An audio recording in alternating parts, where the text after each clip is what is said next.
নমস্কার বন্ধুরা, ডলি রন্ধনশালায় সবাইকে স্বাগত। আর আজকে তোমাদের সাথে শেয়ার করব দারুণ একটা মুসুর ডাল রান্নার রেসিপি। আর আমাদের প্রত্যেকের বাড়িতেই কিন্তু কম বেশি প্রতিদিনই ডাল রান্না হয়ে থাকে। তোমরা হয়তো অনেকে অনেক রকমভাবে মুসুর ডাল রান্না করে খেয়েছো, তবে একবার হলেও এইভাবে মুসুর ডাল রান্না করে খেয়ে দেখতে পারো, আশা করি ভালো লাগবে। আমি এখানে কিছুটা মুসুর ডাল নিয়েছি, আর আমি এখানে নিয়েছি দুটো মাঝারি সাইজের করলা, আর আমি এখানে নিয়েছি সজনে ডাঁটা। যেহেতু ডাল দিয়ে রান্না করব, তাই ডাঁটাটা কিন্তু আমি একটু মোটা ডাঁটা নিয়েছি। এবারে আমি মুসুর ডালটা একটা বাটির মধ্যে প্রথমে ঢেলে নিলাম। এবার আমি মুসুর ডালটা 3 থেকে 4 বার এইভাবে জল দিয়ে খুব ভালোভাবে ধুয়ে নেব। আর এখন বেশ কিন্তু গরম পড়ে গেছে।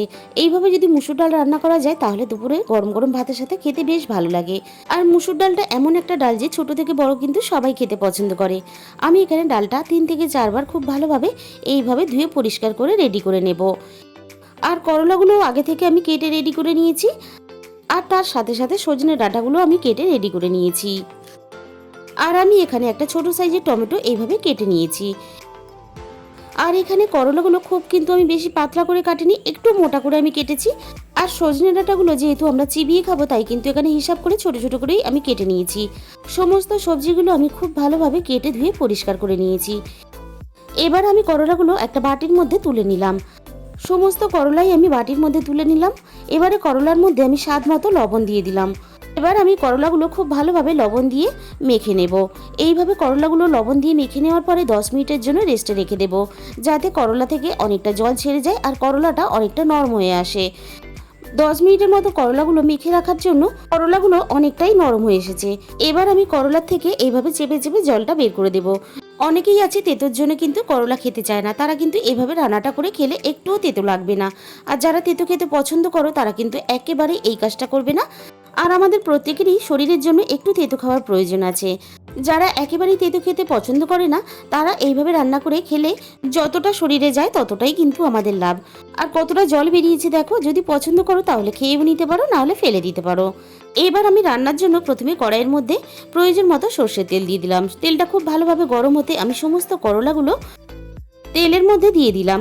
আমি এবারে করলাগুলো খুব ভালোভাবে ভেজে নেব। আর এই করলা ভাজার সময় একেবারেই কিন্তু লবণ ব্যবহার করবে না। করলার মধ্যে যে পরিমাণ লবণ দিয়ে আমরা মেখে রেখেছিলাম আগে থেকে, সেই লবণেই কিন্তু লবণটা হয়ে গেছে। করলার একটা সাইড খুব ভালোভাবে এখানে আমি ভাজা হতে দিয়েছিলাম। একটা সাইড খুব ভালোভাবে ভাজা হয়ে যাওয়ার পরে আরও একটা সাইড আমি এইভাবে উল্টে পাল্টে করলাগুলো ভাজা হতে দেব।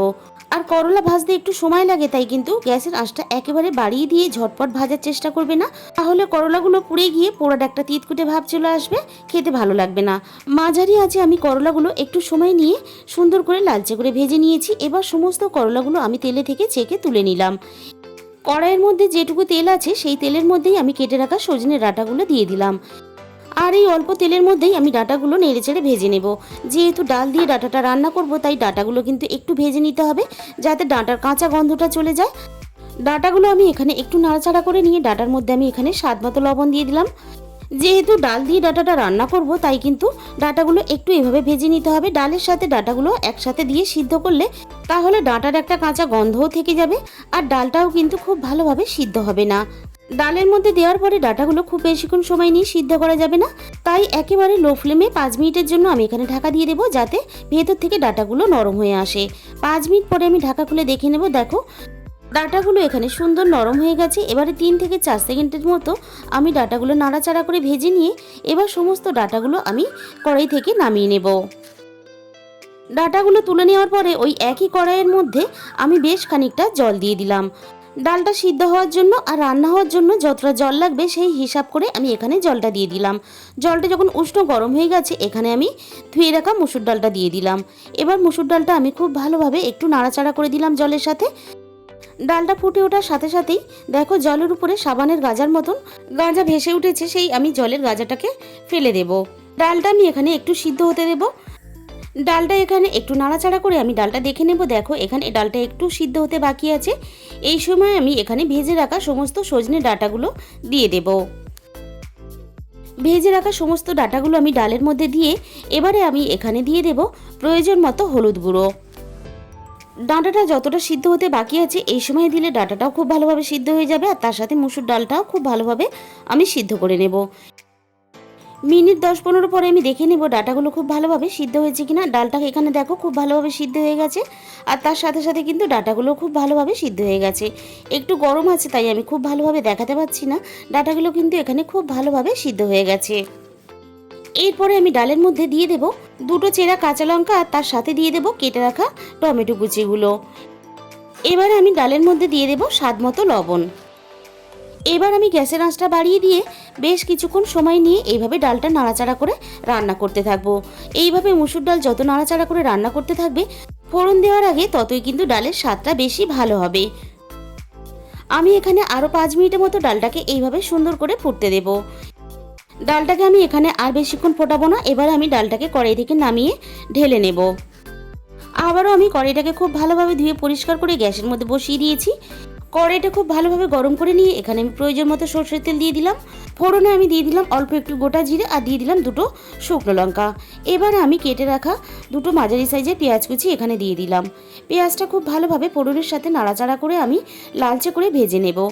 ফোড়নের সাথে পেঁয়াজটা আমি খুব সুন্দর করে ভেজে নিয়েছি। পেঁয়াজ আর ফোড়নের একটা মিষ্টি গন্ধ বেরোতে শুরু করে দিয়েছে। এই সময় আমি এখানে ডালটা ফোড়নের সাথে ঢেলে দিলাম। ডালটা ঢেলে দেওয়ার সাথে সাথে মিনিট 5 মতন এইভাবে নাড়াচাড়া করে আমি ডালটা আরও একটু রান্না করে নেব। এবার আমি এখানে ভেজে রাখা করলাগুলো দিয়ে দেব। করলা দেওয়ার পরে আমি কিন্তু খুব বেশিক্ষণ রান্না করব না।